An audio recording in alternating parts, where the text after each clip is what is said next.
Midterm 3 is on market structures. Market structure refers to, for a product or service sold in a market, how many firms are selling, what type of product is it? For example, is it a necessity or not? Whether firms are able to construct barriers to entry to prevent other companies from entering the market and starting to sell. And so ultimately, they'll result in control or non-control over price and the potential for long-run profit. Right, so this video is on our most competitive markets, which are perfect competitors. In the next module, we'll talk about monopolies, which is the least competitive market structure. You only have one firm producing. And then the third module on midterm 3, we'll talk about the markets in between. So again, all of the modules on this midterm 3 talk about market structures.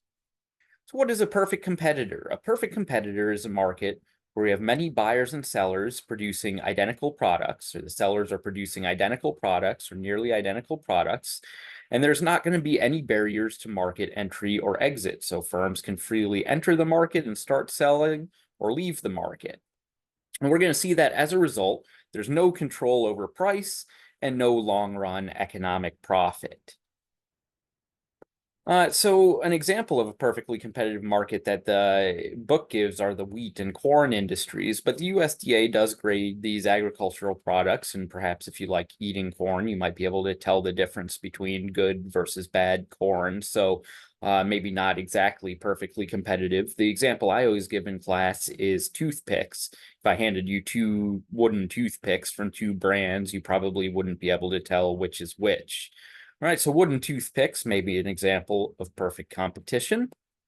Just to compare these market structures, later in the second module, we'll talk about monopolies, where we only have one firm and there's no close substitutes. So that's the opposite end of the competition spectrum. Or we could have oligopolies with a few large firms making decisions based on what the others do.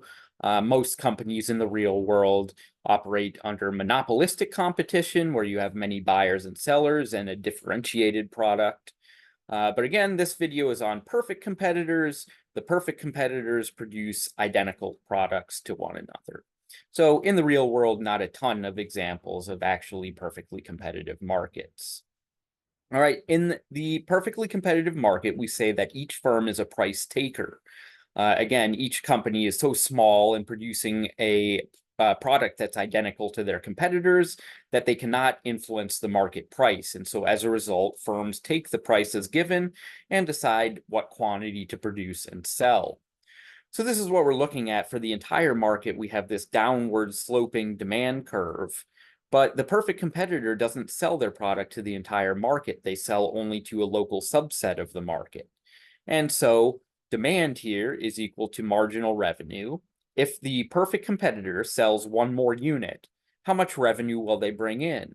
Well, the perfect competitor can sell whatever quantity they want at the market price. So if the company sells one more unit, how much money will they bring in? They'll bring in the market price. All right, so this flat demand curve is an assumption of the perfect competitor. And if you're ever looking at a graph and you see this flat demand curve, it's likely that you're looking at a perfectly competitive market.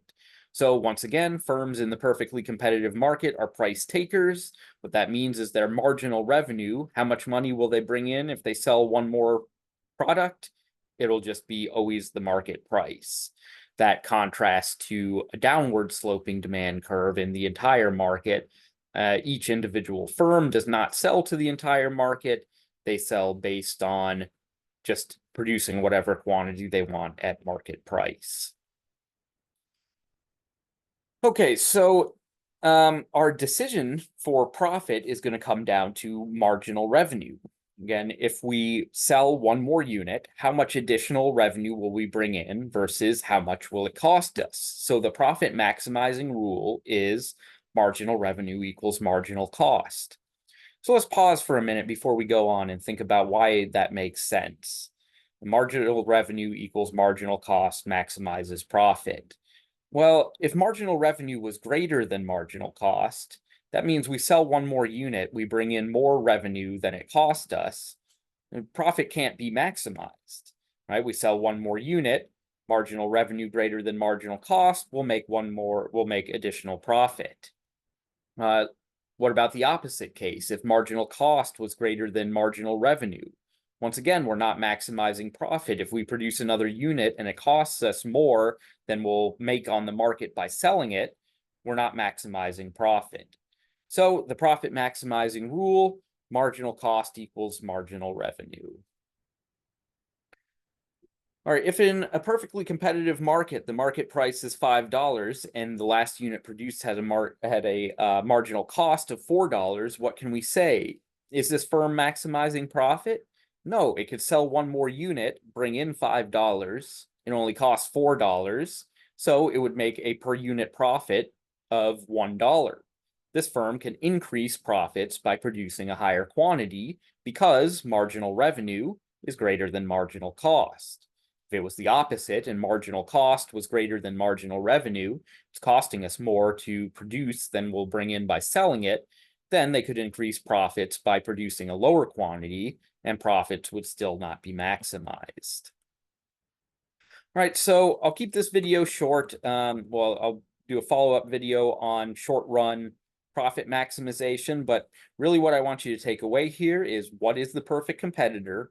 And then again, just drive home that the assumption of the perfect competitor is that they are a price taker. They produce an identical product, and so they have no impact on market price.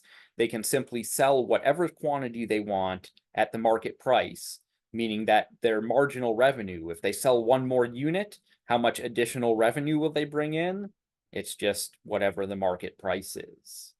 Right, so that's the main assumption that differentiates the perfect competitor from all other market types. The perfect competitor produces an identical product to its competitors, and so as a result, there aren't really a lot of great examples of this in the real world because most products and services sold on the real world you can differentiate from the competition.